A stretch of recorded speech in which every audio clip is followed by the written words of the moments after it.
Au détour d'une rue, nous sommes aujourd'hui au marché de Mulhouse et nous sommes avec Emmanuel.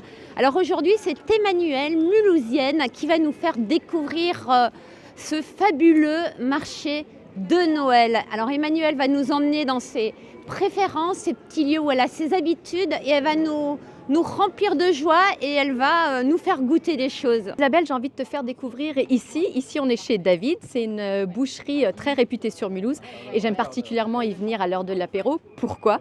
Pour y déguster son délicieux foie gras en pain brioché. Regarde-moi ça, c'est une vraie tuerie. Et puis, si tu as encore faim, pour emporter à la maison, il y a de délicieux escargots, du salami à la truffe et au parmesan, des Fleischnacka, du pâté en croûte et du foie gras pour les fêtes.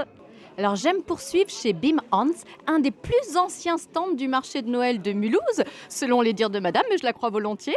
Pour y goûter, tu sais quoi Isabelle ? Eh bien, la traditionnelle choucroute Türknäpfle. Regarde-moi ça. Alors quels sont les secrets de cette choucroute ? Alors la choucroute est cuisinée au Riesling et à la graisse d'oie pour la rendre plus fondante. Elle est agrémentée de knepfla, c'est donc la choucroute du lendemain comme l'appelaient nos anciens. Et on y met également quelques lardons pour avoir un repas complet. C'est un vrai délice. Alors bien sûr, ça à consommer sur place, sur le marché de Noël. Mais quand on est un petit peu feignant, c'est bien aussi de prendre une petite portion à emporter et le dîner est prêt. Pour le dessert ou le goûter, j'aime bien venir ici, le chalet qui s'appelle Les Délices de ma maman, pour y goûter les Apfelkirle, donc les beignets de pommes en français. Parce que tu vois Isabelle, c'est un petit peu, merci beaucoup monsieur, c'est un petit peu ma Madeleine de Proust. Moi, ça me rappelle tellement ma mémé et toute mon enfance. Qui dit marché de Noël en Alsace, dit bien sûr vin chaud. Et moi, c'est ici au stand de chez Mathilde que j'aime particulièrement venir. Alors non pas pour boire du vin chaud, parce que je ne bois pas d'alcool, mais en revanche pour me délecter d'un jus de citron au miel chaud. C'est super bon. Puis ici, c'est un petit peu the place to be. C'est le QG des Mulhousiens et Mulhousiennes qui aiment s'y retrouver. Après les bonnes choses à boire et à manger, j'ai envie de t'emmener Isabelle du côté des belles choses à voir, à regarder, à découvrir et à acheter. Alors ma première halte, et souvent ma dernière aussi, c'est ici à la boutique aux étoffes sous l'ancien hôtel de ville de Mulhouse. Véritable caverne d'Ali Baba où on y trouve 1001 trésors. Tu viens, je t'y emmène. Ici, c'est une adresse incontournable pour moi, car on y trouve l'étoffe de Noël. La célèbre étoffe de Noël, celle qui fait la fierté et l'identité de Mulhouse, c'est ici, à la boutique aux étoffes, et rien qu'ici. Créée par l'artiste mulhousienne Marie-Jo Gebel, elle s'appelle Sonate de Noël cette année et remporte une fois de plus un franc succès. Alors depuis près de 25 ans, cette étoffe habille l'ancien hôtel de ville pour les fêtes de fin d'année. Les Mulhousiens et les Mulhousiennes en raffolent. Cette année, le cahier de charge pour la confection de cette étoffe s'est résumé à 4 mots : cœur, ange, rouge et or. On peut bien sûr l'acheter au mètre, mais on la retrouve aussi déclinée en nappes, serviettes, coussins, tabliers et en plein de petits objets créés spécialement par des créatrices mulhousiennes. Juste derrière la boutique aux étoffes se trouve la boutique des musées. Alors ici, certes, Isabelle, ça a un petit peu moins pignon sur rue, c'est beaucoup plus confidentiel, mais surtout, il ne faut pas hésiter à y entrer. Viens voir, c'est juste... Waouh.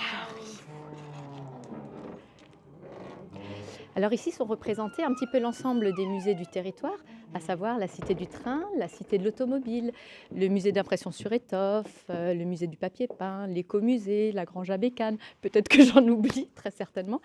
Et il y a tout plein de petits objets de décoration, des petits trésors, des pépites. Je te laisse juste t'inspirer, regarder et en prendre plein les yeux. Moi franchement, j'adore. Alors maintenant qu'on s'est bien réchauffé, on va retourner dans les allées, Isabelle, ou alors faire un petit tour de carrousel. Mes coups de cœur, je vais t'y emmener. Mon premier coup de cœur, c'est ici au chalet de Guillaume von Birgitta. Guillaume, c'est la première année qu'il est là sur le marché de Noël de Mulhouse et ce qu'il nous propose, c'est vraiment une petite merveille.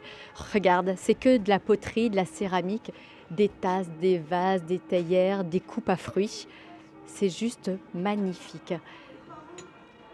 À côté de ça, on trouve aussi de la porcelaine pour faire son sapin de Noël, décoration. Regarde, il y a des sapins dorés à leur fin avec des empreintes de dentelle. Je crois que c'est la dentelle, il me semble, je ne veux pas dire de bêtises, mais que c'est la dentelle de la grand-mère. Et puis Guillaume n'est pas là ce soir, très certainement qu'il est dans son atelier à Motoko parce que c'est un artiste local dont on est tous très fiers et je pense qu'on n'a pas fini d'en entendre parler. Dans un autre registre, mais toujours un registre artisanal, je m'arrête chaque année ici au chalet de la savonnerie artisanale du Val d'Argent. N'est-ce pas monsieur? On y croise également un sacré personnage, un monsieur qui met toujours autant de cœur à nous expliquer comment sont fabriqués ces savons. Alors il s'agit de produits bio, fabriqués en Alsace, des savons, de vrais savons fabriqués artisanalement. Et regarde, il en existe moult senteurs, les unes plus délicieuses que les autres. Moi, celle que j'aime particulièrement, c'est celle au patchouli parce que ça me rappelle toute mon adolescence. Alors, tradition oblige, je viens toujours au moins une fois, 2 fois, 3 fois, parfois je ne compte même plus, passer une soirée au chalet gourmand. Et là, toujours le même dilemme. Plutôt raclette ou fondue savoyarde?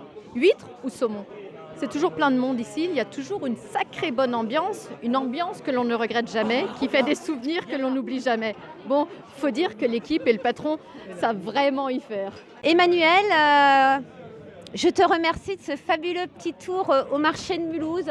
Ici, on a pris beaucoup de plaisir. Il faisait froid parce qu'on a quand même passé un petit moment. On a goûté de bonnes choses. Ah oui, je suis repue. Ça t'a plu? Très bien, tu m'as fait découvrir des choses nouvelles parce que ça fait des années que je vais toujours au même stand et franchement, du bon foie gras, de la bonne choucroute, un bon vin chaud. Franchement, Emmanuel, je te remercie, tu m'as fait découvrir aussi les savons. Et c'est la première fois ici que je viens dans ce chalet qui respire vraiment la joie de vivre. Et ça sent bon et on va manger une fondue tout de suite. Avec plaisir. Merci, au revoir.